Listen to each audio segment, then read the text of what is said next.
Hey everybody, this is Derek, aka No One on YouTube, and if you're into the dark and suspense and mysterious and all that stuff, then you've come to the right place because Mr. Ballin is where it's at. And I noticed that he just recently posted another one like just a few weeks ago, and it was entitled Sunshine State Killer Was There the Whole Time. Now, he is an incredible storyteller, and if I happen to live in the Sunshine State, the state of Florida. So this is in my area. That's why it caught my attention. So I'm like, all right, what did we do now in Florida? You know how they have that saying of Florida man, the Florida man. But anyways, let's see what this is about because, or who this is about. And let's see if I've heard of this story before, but anyways, I love Mr. Ballin. I absolutely adore him. So, with that said, let's go full screen.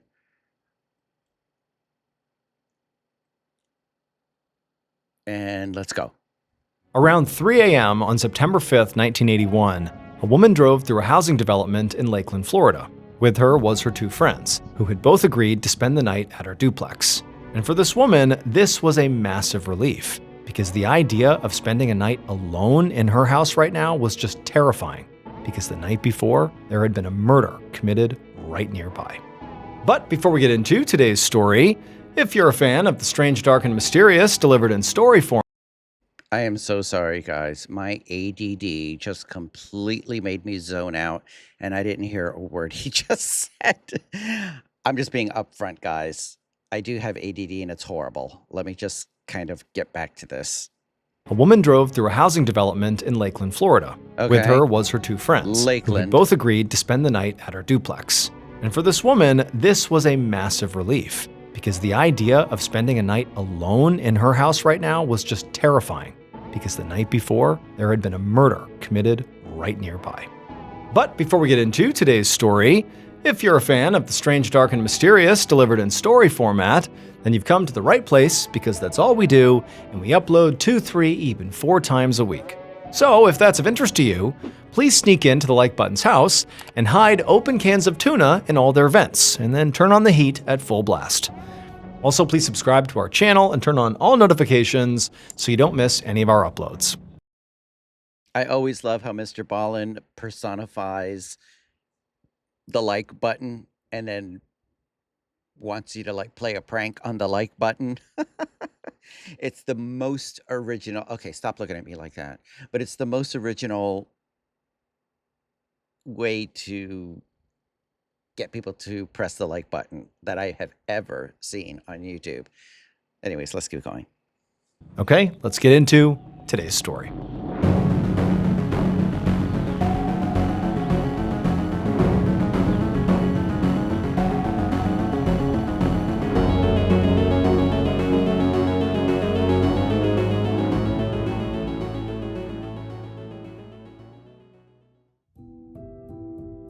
Just before 8 p.m. on September 3rd, 1981, 31-year-old Linda Slaten stood in her kitchen in Lakeland, Florida, staring into her cupboard. It was almost completely empty, except for a few cans of beans and a bag of flour. And seeing this gave Linda a pit in her stomach, because she knew she would somehow have to turn these sparse ingredients into a meal for her kids. Linda was a single mother of 2 boys, Jeff, who was 15, and Tim, who was 12. And Linda didn't have very much money. And so in order to take care of her kids, she had to be resourceful. Like, finding a way to make food with whatever ingredients she had, and she also would make her kids their own clothing, anything to save money. Now, up until a few weeks ago, the family had lived in Alabama, but Linda had moved to Lakeland specifically because she had a lot of family and support there. And so Linda had hoped that, because of that support, that, her and her son's lives would, improve quite a bit. It wouldn't feel like such a struggle all the time anymore. But so far, the move to Lakeland had just been more of the same. Linda couldn't find a steady job, so she and the boys had been relying on government assistance and food stamps, which never seemed to be enough to keep these 2 teenagers well fed. And tonight, Linda's youngest son, Tim, was about to be dropped off after being at football practice, and historically, he was very hungry after practice, and so she really wanted to have dinner ready for him. And on top of that, Linda was hopeful that Tim and her other son Jeff would eat fast enough that they would have enough time to make it to a neighbor's housewarming party later that night. So all the neighbors around Linda were basically as new as she was, since the complex they lived in had only been open for about 3 weeks. Oh. It was the sprawling development with about 80 one-story duplexes that were technically government-subsidized housing, but it felt more like classic suburbia, since the units were on cul-de-sacs with neat lawns where all the kids would go outside and play. Now, Linda's sister also lived in this complex, so Linda already knew at least one person. But to Linda, making friends of her own was also pretty important to her. She was an outgoing person by nature, and also she was newly single and wanted to take her mind off her ex-boyfriend. Until recently, Linda had been dating this guy named Brendan Fowler, who had been great at first and was even the one who told her about this apartment complex. But he'd started to get really controlling and possessive, and just 2 days ago, Linda had finally ended things. But believe it or not, Linda actually felt sort of hopeful. She had believed that by leaving Alabama and moving to Florida into this complex, that would sort of be the refresh that she and her kids desperately needed. But the truth was, it sort of seemed like actually the true reset had been the breakup with Brendan just a couple of days earlier. Like it all needed to happen, all this big change in order for their lives to really get on the right track. And so, feeling optimistic, Linda looked into the cupboard at her limited ingredients and suddenly realized she could actually do a quick bean casserole with just these couple of things. So she grabbed the cans and the flour, and she got started. About a half an hour later, Linda pulled a beautiful golden brown casserole out of the oven and set it on the counter to cool. And that's when her older son, Jeff, wandered into the kitchen to see if dinner was ready. Linda told him it was, but they needed to wait for Tim to get home from football first. And when she said that, Jeff sort of blew up at her. He said he was really hungry right now, and there was basically no food in the house, and so he couldn't even eat anything else to tide himself over, like, come on, let me eat. Now, Jeff's reaction made Linda pretty mad, but at the same time, it didn't really surprise her. I mean, Jeff had been talking back to her a lot lately, and the two of them seemed to fight all the time. Linda knew he was sort of just being a typical teenager, and he was really hungry, and so he's... Is he the 15-year-old? Because that would make sense. Linda knew he was sort of just being a typical teenager, and he was really hungry, and so he's testing her limits. But she was just getting really sick of it. And so before she could even really think about it, she snapped back at him and said, well, if you don't like it here, you can leave. And at that, Jeff literally stormed out of the house and slammed the door behind him. Linda went to the window and watched her son pick up his bike and pedal off down the road. After that, Linda sighed and walked over to her phone and called her mom. She assumed, Jeff, her son, would go to her parents' house since they lived nearby. And when Linda's mother picked up, Linda warned her that Jeff might be there soon and he'd likely want to eat. Her mom said that was fine and they would drop him back off after dinner. Then her mom said she actually was glad that Linda called because another letter came. And as soon as Linda heard that, she felt this wave of anxiety come over her because she knew what kind of letter she was talking about. Uh-oh. So Linda's ex-husband and Tim and Jeff's dad, Frank Slaten, lived back in Alabama. He was a violent, abusive alcoholic, and they'd been divorced for 7 years. But Frank had never stopped harassing Linda after they broke up. And since Linda and the boys had moved to Lakeland, he had been mailing threatening letters to Linda's parents, saying that Linda had ruined his life. And so now Linda was thinking, no matter how many fresh starts she started, that Frank was always going to screw them up. He was never going to go away. And so after taking a calming breath, Linda told her mom on the phone to just rip the letter up. She didn't even want to read it. Not long after she hung up, her younger son, Tim, came in the front door.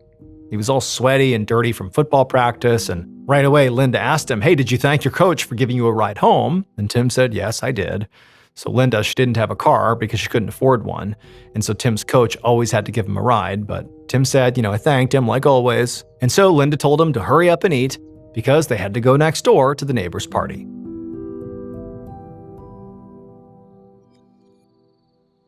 Hours later, after 11 p.m. that evening, Linda and Tim walked home from the party through the dark apartment complex. There were 7 other people who had been at the party, and it had been a lot of fun. Everybody just drank iced tea and played cards while they talked about the perks of living in this great new complex. like the great business district across the street and how responsive the maintenance team was. So Linda was glad they went. She was also exhausted, and her sister always came over for coffee in the morning, so she needed to go to bed now or she would never wake up.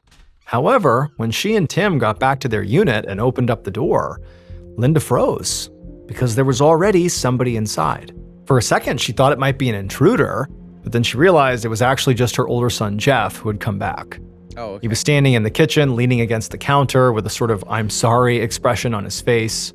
Tim saw the situation and immediately disappeared into the second bedroom to give his mother and brother some space. Oh, okay.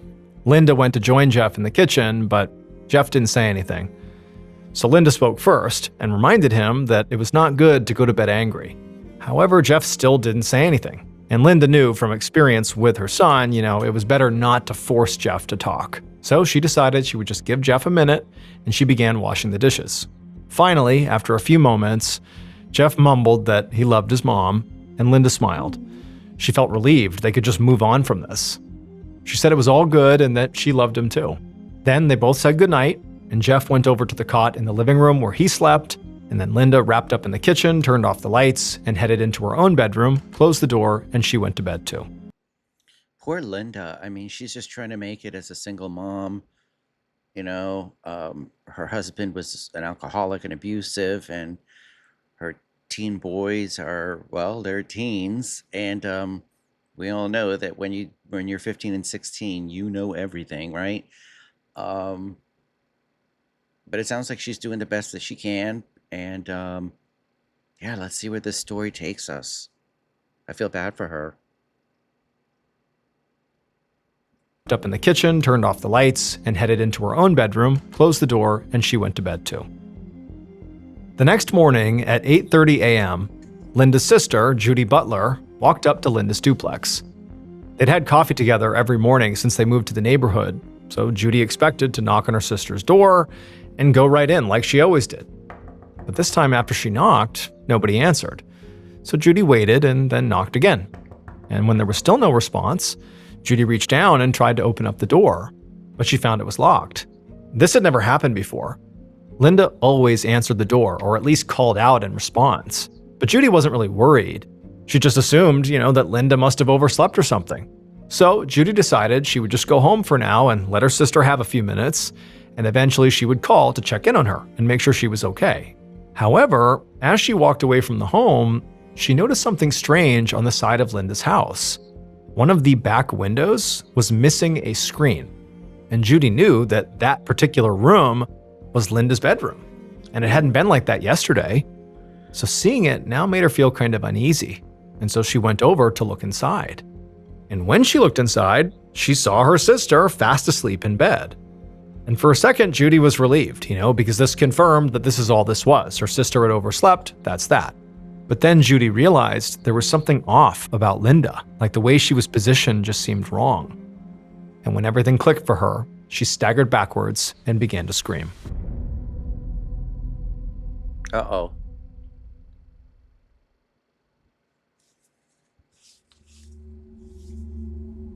By 9 a.m. on September 4th, 1981, a crowd of reporters and police officers surrounded the duplex in a Lakeland, Florida housing complex where a woman had reported seeing a dead body. In the middle of all the activity, Sergeant Edgar Pickett of the Lakeland Police ducked under some crime scene tape and headed to the home's walkway with a bag of equipment slung over his shoulder. So Pickett was actually just a year away from retirement after 2 decades as a detective, and for the last few years, he'd been the head of Lakeland's crime scene unit, which meant he oversaw the collection and documentation of evidence at crime scenes. And so he wasn't the lead investigator on this case, but when it came to forensic analysis and fingerprint collection, he was the best they had. He'd already been briefed on the situation and knew that this was very likely a homicide, and the victim had been identified as 31-year-old Linda Slaten.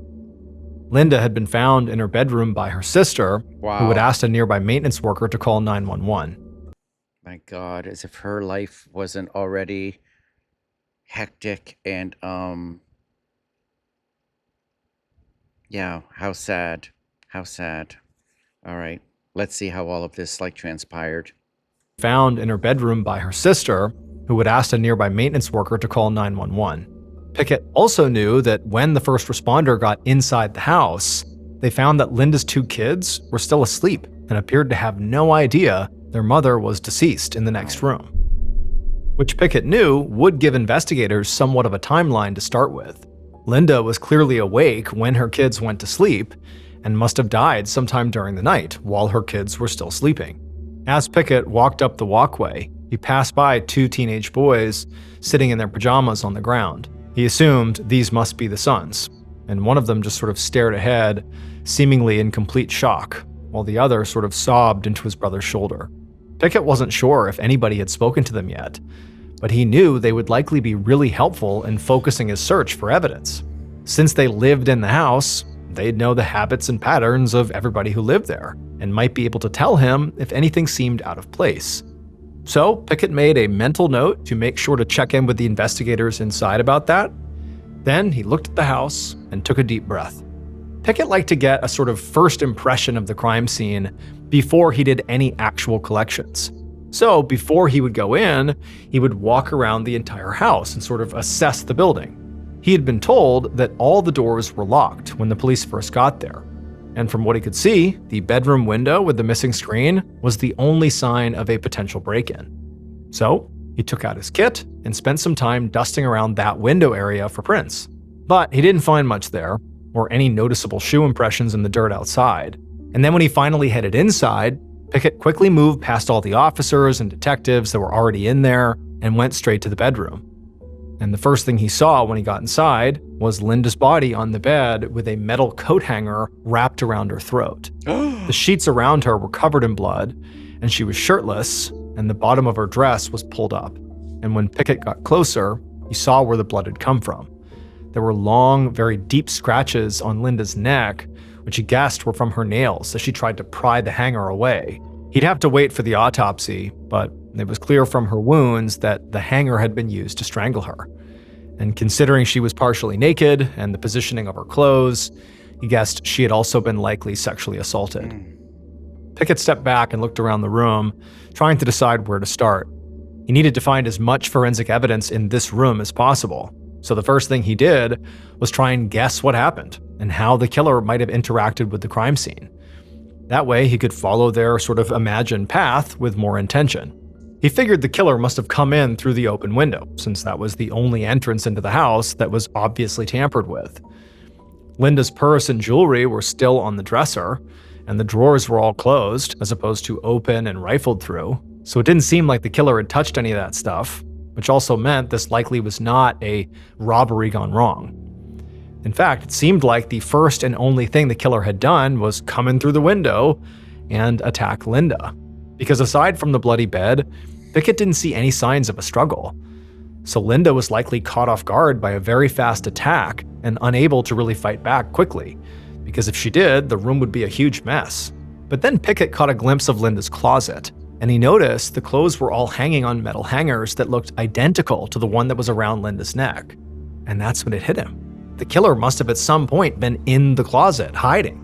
He supposed the killer could have broken in first and then grabbed a hanger once the attack started, but that would have taken too much time and also given Linda a chance to get off the bed or fight back or yell out and maybe wake her sons up. It was much more likely that the killer had broken in earlier, hid in the closet, and then waited until Linda was in her bed asleep to come out and attack. If Pickett was right about that, this became definitely a premeditated, thought-out murder, which meant the killer must have either known Linda personally or had been watching her, since they would have known when to sneak into the room and not be detected. I mean, suspect-wise, could it have been her ex-husband? You know, at first I was thinking to myself, what if it was the son that she was fighting with? But then again, then he brought up the S abuse, and I'm like, okay, obviously not. I mean, not that stuff like that doesn't happen, because it does on rare occasions. But yeah, let's just wait and see. Or had been watching her, since they would have known when to sneak into the room and not be detected. At this point, Pickett took out his gear and began thinking how he was going to begin looking for evidence. He figured he would start at the window and spend some time there, and then he would go to the closet. Those would be his two primary areas. And so once he had that plan in mind, he went to the window and he began looking for evidence, and sure enough, after only a few minutes of dusting, he smiled. Because there, on the ledge, was a very clear, well-defined handprint. Okay. The following afternoon, over 24 hours after Linda's body had been found, Pickett sat in the precinct's fingerprint lab, comparing two sets of prints with a magnifying glass. He'd been at it for hours already, so his head was pounding. After processing the crime scene yesterday, Pickett had gone back to the station to review the evidence he'd collected. And while he was there, he decided he would go check in with the detectives to get an update on the case. And what they would tell him is they had spoken to the neighbors, as well as Linda's family, and they did have a few solid leads and a timeline. According to Linda's kids, the older son Jeff got dropped off at home at about 9:30 p.m. after being with his grandparents. And Tim, the younger son, and Linda had gotten back from a neighbor's party just after 11 p.m. They all went to bed around midnight, and neither of the brothers heard anything until the police woke them up the next morning. And all of this had led the investigators to agree with Pickett's initial interpretation of the scene, that Linda's attack was very fast. It seemed like she had not been able to even scream, or it would have woken up her sons. The autopsy report had also come in, and it confirmed Linda died from strangulation and was sexually assaulted. The medical examiner had also been able to collect semen from Linda's body, which meant they were definitely looking for a man here. Okay, so I was wondering if the S assault was with an object, but he just answered that question, so it was an actual person inside doing that deed. Okay. My mind is trying to put things together, but able to collect semen from Linda's body, which meant they were definitely looking for a man here. And since this was now clearly a sexually motivated crime, it meant that anybody Linda had been romantically involved with was now suddenly a top suspect. yeah. After speaking with Linda's family, the detectives discovered that Linda had two serious ex-partners. She had her ex-husband, Frank Slaten, and an ex-boyfriend named Brendan Fowler. Frank apparently had abused Linda when they were married and still sent her very threatening letters. And Brendan was apparently very possessive with a bad temper, and Linda had broken up with him just 2 days before her murder. And so some officers were already out looking for both of these men, and Pickett was eager to get both of their prints. Poor thing. Not only did she have like a horrible life, but she just could not pick a good man, could she? Officers were already out looking for both of these men, and Pickett was eager to get both of their prints. But for now, Pickett was actually more focused on Linda's neighbors. When the detectives had done their canvass initially, the neighbors they spoke to had confirmed that Linda and her younger son Tim were indeed at that party. And since these neighbors were some of the last people to see Linda alive, they weren't just witnesses, they were suspects. And so Pickett had collected fingerprints from all the men at that party who didn't have an alibi for the period of time after Linda went home. And that's what he was working on now, comparing those prints to the print he had found on the windowsill. So far, none were a match, but they had also gotten blood samples from the neighbors, and so Pickett would have to test those as well. So in 1981, DNA testing didn't exist yet, but investigators could figure out somebody's blood type through bodily fluids. So Pickett and his team could test those samples against the genetic material found on Linda's body and rule out suspects that way. But Pickett had another reason for wanting to be diligent when it came to testing the people who lived in the complex. It was because after Linda's murder, like in the last 24 hours, there had been signs that the killer might actually still be in the area. At 3 a.m. that morning, one of Linda's neighbors had called in to say a stranger had broken into her house. And even though that person was gone by the time the police arrived, they could see her back door had clearly been forced open. And then another neighbor had called in to say that the screen on their window was pried open as well. None of them were violent assaults like Linda's, but the timing was very suspicious. And it made Pickett wonder if there was a serial predator living in the complex. The department had ordered some patrols in the area, and Pickett was supposed to get fingerprints for whoever they got calls about. So he was working with his radio right next to him. Pickett leaned back in his chair to give his eyes a rest. He knew he was getting pretty tired and would need a break soon. But just seconds later, a detective barged into the lab and told Pickett they needed him on standby for fingerprinting because they just brought Linda's ex-boyfriend, Brendan, in for questioning. Moments later, Pickett was standing outside of an interrogation room, listening as some detectives spoke with Brendan Fowler inside. Even though he couldn't see Brendan, Pickett could tell by his voice that he was not happy to be here.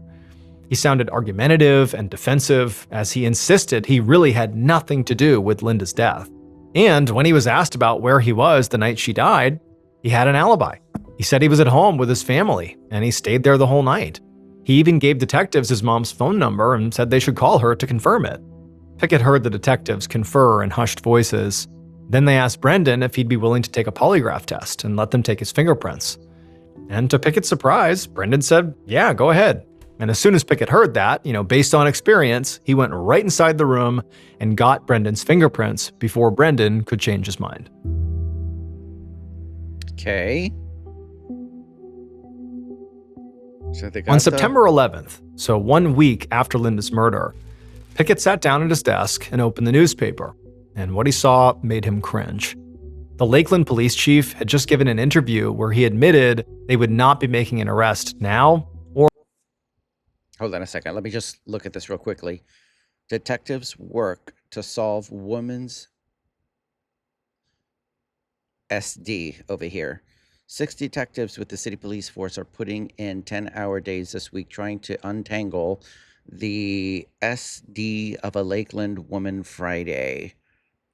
The police have several leads in quotations, but no suspects. Okay, that was a lie. There are several that we are working on. No arrests are expected today or tomorrow.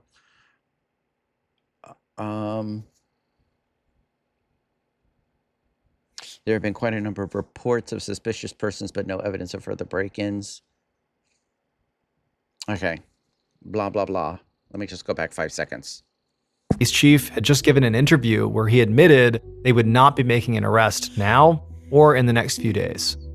And reading that in print reminded Pickett of just how little they had in this case. None of the neighbors' prints had been a match to the one Pickett had lifted off the windowsill, and they'd tracked down Linda's ex-husband, Frank, but found that he was in Alabama on the night Linda was killed.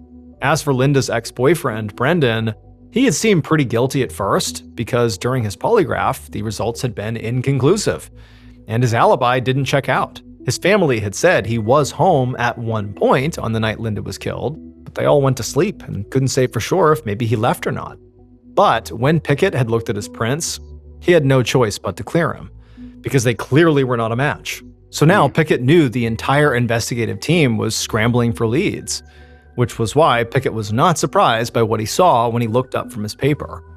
He saw a detective leading a suspect out of a precinct interrogation room after clearly questioning him, and it was Linda's own 15-year-old son, Jeff Slaten, and he... Oh, God.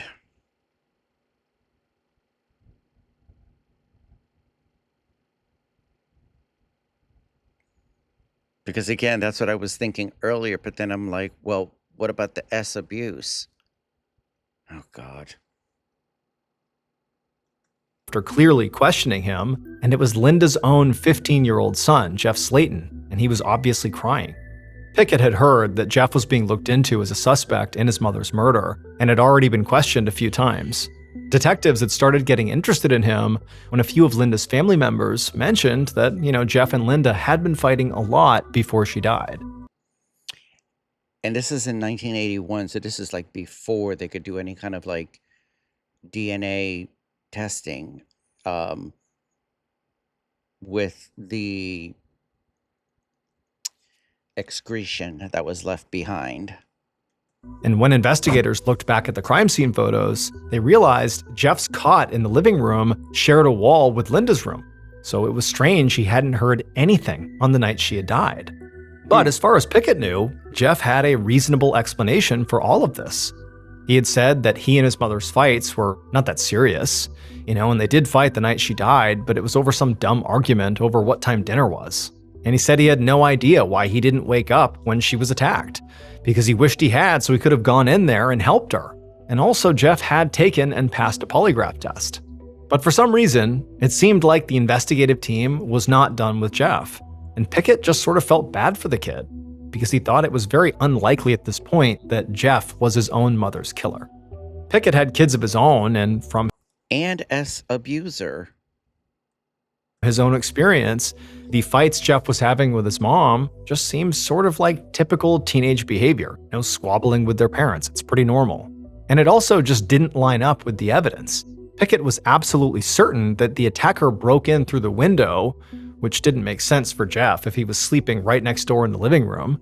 And Pickett had personally checked Jeff's prints against the one he lifted from the window, and he knew it was not a match.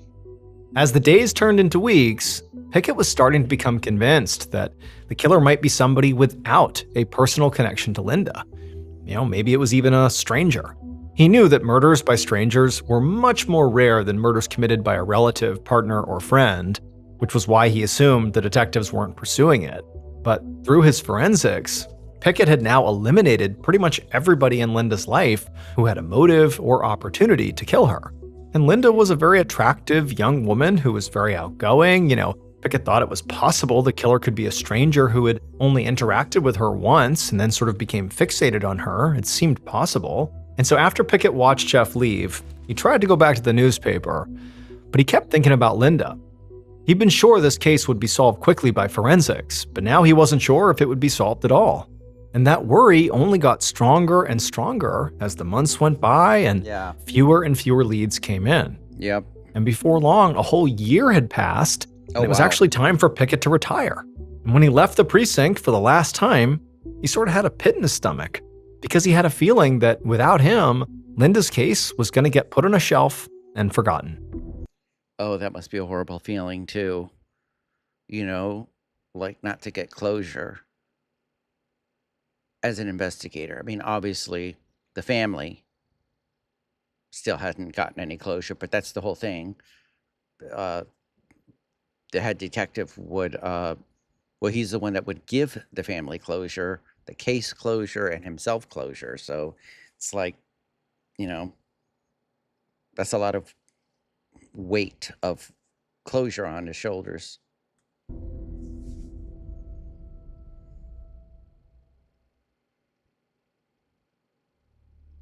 One afternoon in the fall of 2001, so 2 decades after... Holy crap. Wow. Okay. Wow, so 2 decades have passed now. One afternoon in the fall of 2001, so 2 decades after Linda Slaten was murdered, Detective Brad Grice sat in his office at the Lakeland Police Department reading over Linda's cold case file. For the last 4 years, Grice had been sorting through the department's cold cases and choosing which ones to reopen. And this had been a really slow process, because he had to do that and juggle his active caseload. So even though he'd technically been working on Linda's case for years, he was just now starting to really dig into it. But the delay didn't worry him too much, since the whole reason this case appealed to him was because he was sure he could solve it quickly. Because it had DNA evidence. So back in 1981, when the murder actually happened, the genetic material that was found on Linda's body was only good for eliminating suspects through blood type. But now, in 2001, Bryce could use that same material to create a full DNA profile of Linda's killer. And he intended on reaching out to everybody involved in the original investigation to get their DNA to test against this new profile.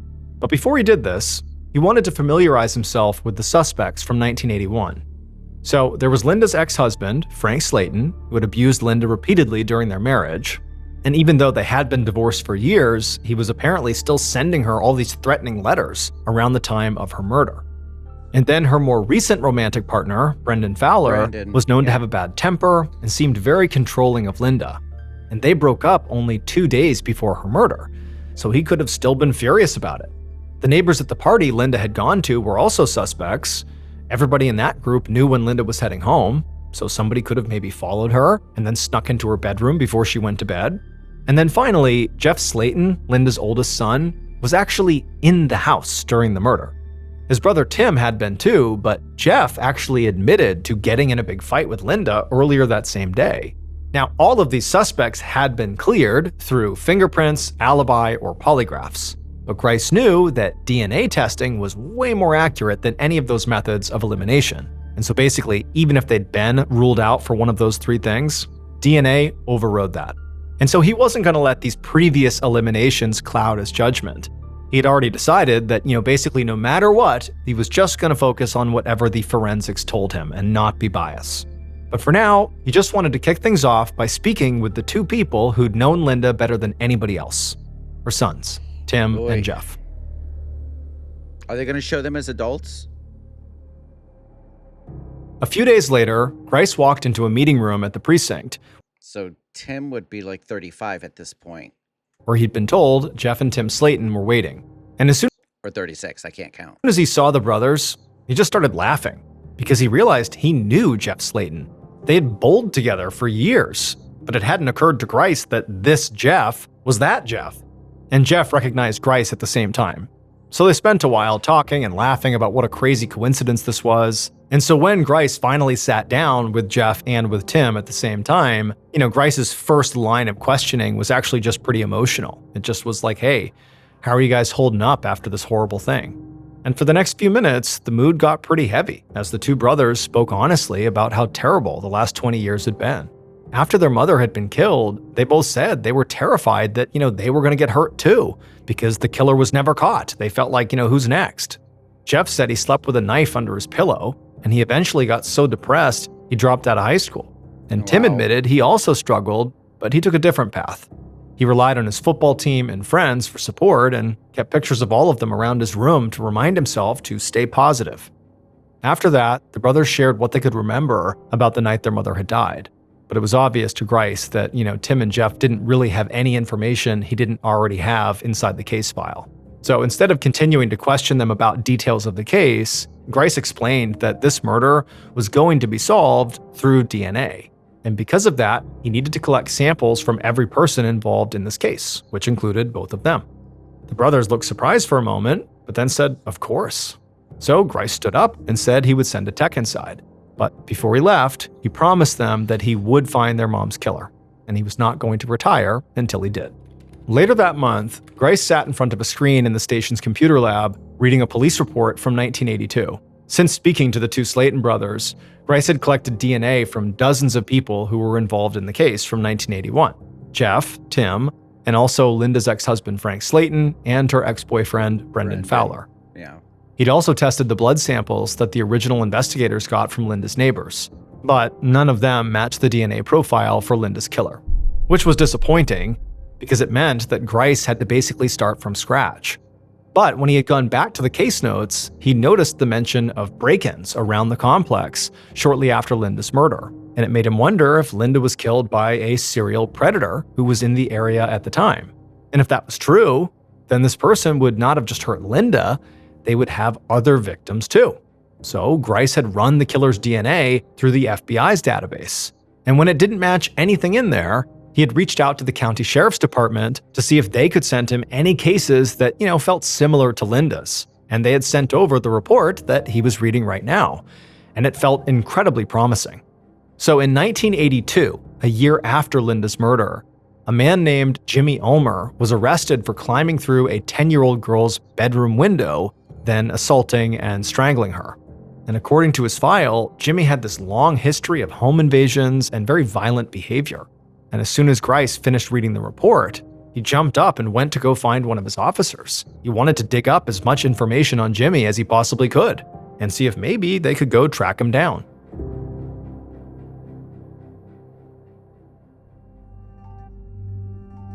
About a month later, Grice sat at his desk staring at his phone in anxious anticipation.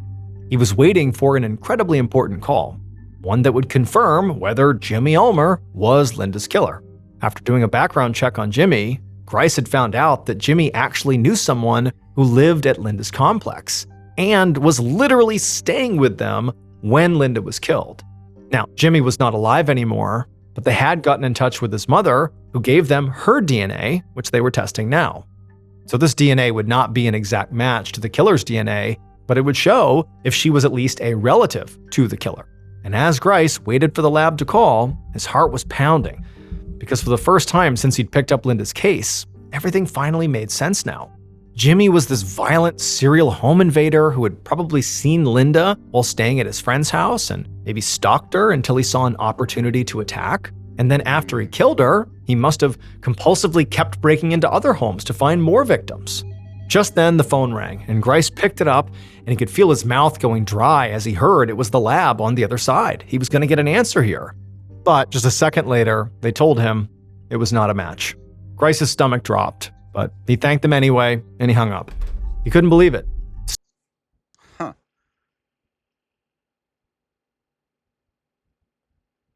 It did sound promising. It did sound like it was like a serial killer responsible. Although I don't remember if in the police report it said, it said that he had climbed through windows and had done, strangu. And but it didn't say anything about like coat hangers or anything like that. But so it wasn't him. Grice's stomach dropped, but he thanked them anyway, and he hung up. He couldn't believe it. Despite all the suspects and forensic evidence that they had, this case was once again at a dead end. Still, Grice kept pushing forward. As the months passed by, he would regularly find new suspects and eventually clear them. He also kept sending the killer's DNA profile to the FBI to run it through their database in case any new additions were, added in that could be a match. But eventually, over a decade passed by, and Grice still had not been able to match anybody to the killer's DNA. So another decade? So 81, 91, so 2011 we're talking about here? And in 2015, his own health began to decline. And he finally had to make the call he hoped he would never have to make. He picked up the phone and dialed Jeff Slaten's number. And when Jeff picked up, Grice said he did need to retire, and he still had not found his mother's killer. So this was 11 years ago, 2015. It's crazy. That is a long time for a cold case. Still had not found his mother's killer. In June of 2019, 4 years into retirement, Grice sat on the deck of his Florida home reading a newspaper. He was deep in an article when his cell phone rang. And when he looked at the ID, he was surprised to see it was from the Lakeland Police Department. He had not gotten a call from them in years, so he immediately picked it up to see what they wanted. And when he did, the person on the other end introduced himself as the detective who had taken over the Linda Slaten case.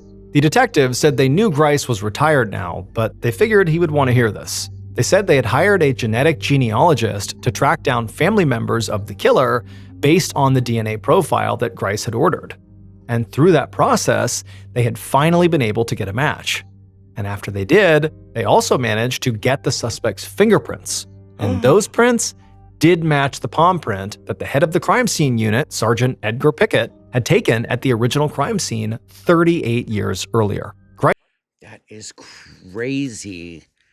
But see, so many cases in the past, few years have been solved because of DNA and because of,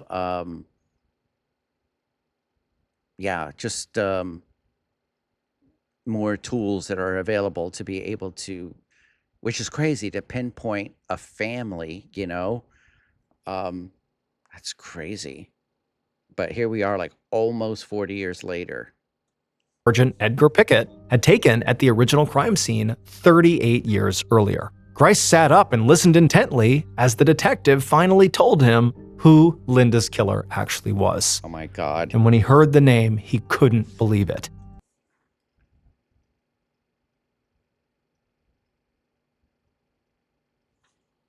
That suspect had been so close the whole time.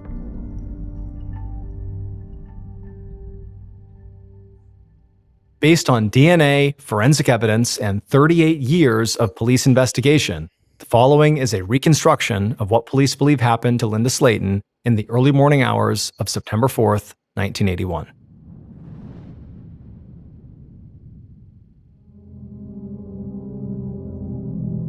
The house was all quiet as the killer waited patiently inside of Linda's closet. Hours earlier, when Linda was out, the killer had removed that screen from her bedroom window and crept inside. and then they had hid in this closet until she had come home. The killer had been watching Linda for a while now and finding ways to get close to her and her family, but Linda never really acknowledged them or paid any attention to them at all. Tonight, though, the killer was determined to show Linda that she was not the one in control. They were. And now, the killer stood in the dark closet holding their breath as their... Wait a minute. Hold on a second. Home. The killer had been watching Linda for a while now.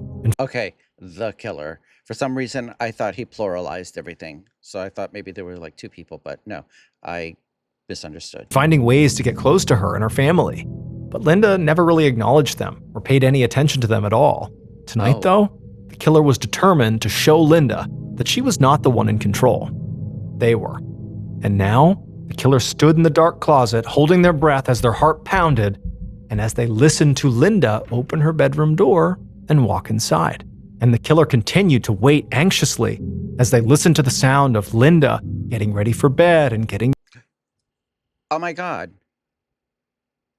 The one person that they haven't mentioned, that he hasn't mentioned again, was the coach. Is it Tim? Tim was the one that was playing football? Could it have been the coach?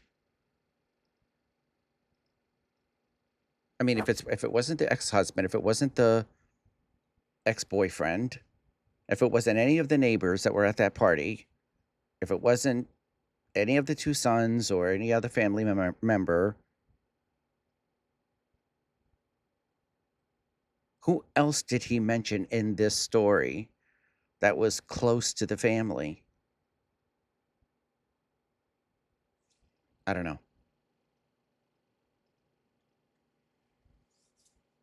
Listened to Linda open her bedroom door and walk inside. And the killer continued to wait anxiously as they listened to the sound of Linda getting ready for bed and getting changed. And then eventually they heard the sound of the springs of the bed compressing as Linda laid down to shut her eyes for the night. And then after the killer was sure Linda was in bed, the lights are off, it's quiet in the room, they waited even longer just to make sure Linda was asleep and her children were asleep. And then finally, when the killer felt like they had waited long enough, they grabbed a coat hanger off the hook in the closet and then burst out of the door. And then before Linda could do anything, make a sound, even react, I mean, she's totally caught off guard, the killer was on top of her and had wrapped the coat hanger around her throat. Linda struggled and clawed at her throat to try to get this thing off of her, but the killer was so much stronger than her, and there was nothing she could do. It didn't take long for the killer to have their way with Linda, and then after they were done, they strangled her until she was dead. And once the killer was done, they hopped off the bed and just climbed right back out the same window they'd come in through and wandered off into the night. Okay, so that is crazy.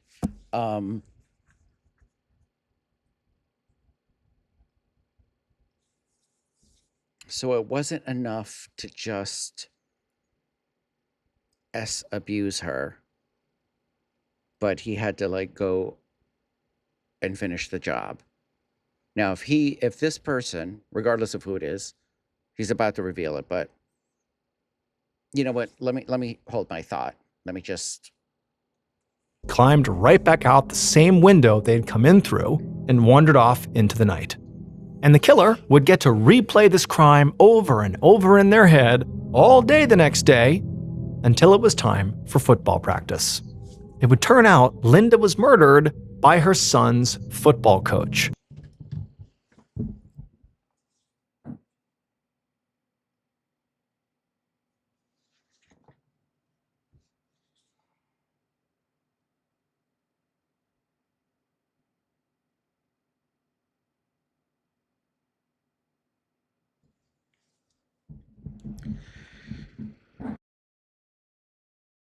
Wow. Okay, so like I was saying, there was nobody else that I could remember, and I have a horrible memory, guys. I'm sitting here thinking, I don't think he's mentioned anybody else other than the coach.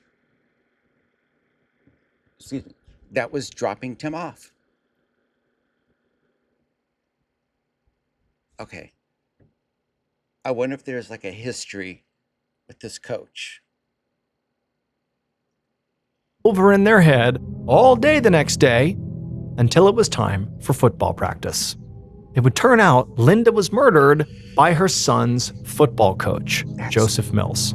Oh, that's crazy. Joseph was a fixture in Tim's life and would drive him to and from practice every day because Linda didn't have a car. Right. But while Tim saw Joseph as a mentor in his life, Joseph had apparently just developed a total fixation on his mother. And during all those trips to her house to drop off her son, Joseph was planning out how and when to attack her. Back in 1981, Joseph was interviewed by police over the phone a day after Linda's murder, but he was never really considered an actual suspect. Instead, after Joseph murdered Linda, he just continued to drive her son Tim to and from football practice. Wow. And Tim would even very tragically begin to rely on Joseph for, emotional support, grieving the loss of his mother. But it's to her killer. He just didn't know. Can you imagine the betrayal once Tim found out?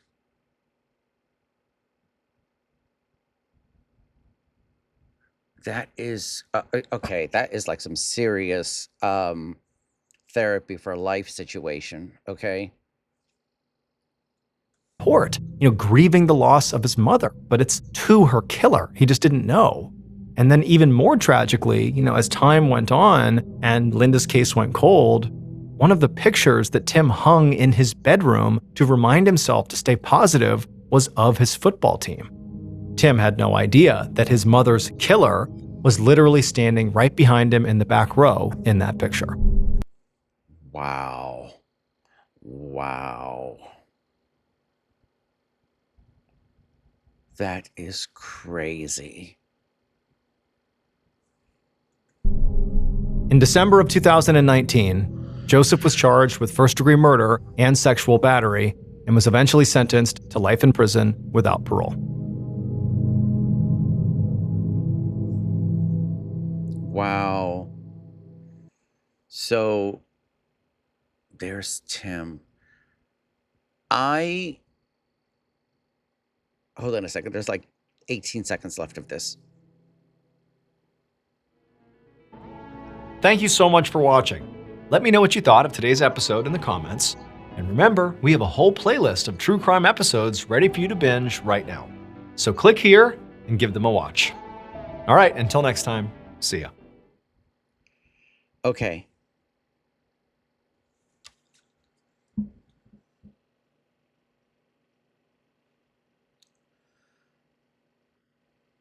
What a ride that was as far as... Hold on a second, let me just kind of like raise this up a little bit.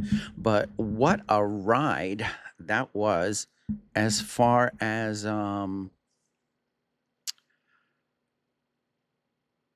trying to figure that out. That's why I love true crime. And first of all, let me just say, condolences to Tim and Jeff and to the entire family, to the entire Slater family, as well as to the community that lost Linda. That's first of all. Second of all, what I was thinking of before I said, never mind, I'll say it later, but I want to do, not here with you guys, but because I'm going to end this reaction now, but I'm going to do some research because I want to know if Tim and Jeff have been interviewed like in the past 6 or 7 years since what's his face was caught and is now in prison. I mean, if they ever contacted him, wrote him a letter and said, "You dirtbag," like how could you? Like, it just takes a certain kind of evil to kill or unalive, excuse me, because this is going to go on YouTube, to unalive someone's mother, a young child's mother, and then to still pretend to be a mentor for that child. I mean, what a crazy story, right? Anyways, I love Mr. Ballen's storytelling. It's not just the cases that he gets. I mean, obviously, it was a very interesting case to begin with, but I just love his storytelling. I love the way that he presents the information. Um, I'm actually shocked that at the very last minute that thought popped into my head. I was like, well, wait a minute. What about the coach? We only heard about him like once. So I'm actually shocked that it did turn out to be him. But once I thought of it, I just needed to confirm whether it was true or not at that point. But I'm not going to lie. Like at first throughout, I kept thinking of that maybe it was her own son, Jeff. I know that's horrible, but there are cases where stuff like that like happens. And I know, yes, even with the S abuse of their own family members. I mean, because S abuse is not about sex. It's about control, and but anyways, listen guys, um let me know in the comment section, who did you think, or maybe even if it changed throughout watching this, like did you think it was suspect A and then you switched it to suspect B and you had no idea that it ended up being the coach? Or did you from the beginning know that it was the coach? Or if you figured it out like I did, was it like at the last minute like me? Or was it halfway through and you're like, oh, it was definitely the coach? Like, let me know in the comment section, like, how did Mr. Ballen's storytelling get you to that conclusion, or at least that suspicion? So let me know, guys. And also let me know if you'd like me to do more Mr. Ballen, strange, dark, and mysterious stories, because he's just a fantastic storyteller. And like I said before, I just adore him, the man. I just really, really do. So, anyways, thank you so much, everybody. I'm going to have the link to Mr. Ballen's video in the description. I'm going to have his socials in the description, so you can go follow him. Please go support Mr. Ballen, press like, and go watch his video uninterrupted. This video is going to go up on Patreon today first, and then it'll get uploaded to YouTube eventually down the road. But come take a come take a trip over to Patreon, and there you can watch all of my reactions ad-free. You can watch all of my reactions and blocked videos and extra exclusive videos and bonus videos that are over there that I just don't, that are not going to go up on YouTube. So hope to see you on Patreon. If you'd like to make a request to support the channel, you can use the QR code here for the Buy Me a Coffee, or in the pinned comment will be, well, in the comment section will be a pinned comment with the PayPal link and the Buy Me a Coffee link if you'd like to buy me a coffee. And then I'll make sure that that request gets to the top of the list. So whether it's a music reaction or whether it's a strange, dark, and mysterious Mr. Ballen story, let me know what you'd like me to react to, and I'll get on it. And so thank you so much, everybody, for hanging out with me. And let me know what, let me know if you're in the Florida area. Let me know if you've heard of this this story before, or this account. I don't want to say story, but this well, I guess you can call it that because it's a true crime story. But if you know any of the people mentioned, or if you've heard of this before, you know, leave me lots of comments. Let me know. Just let me know. If you like this reaction, press like, subscribe to my channel, press the notification bell, share the video, and again, leave lots of comments down below, and I will see you in the next one, and hopefully I'll see you on Patreon, and in the description will be all of my socials. You can follow me there, and if you need to get a hold of me for any reason, there's also an email like in my about on my YouTube page, so there's plenty of ways you can get a hold of me, and anyways, have a great week.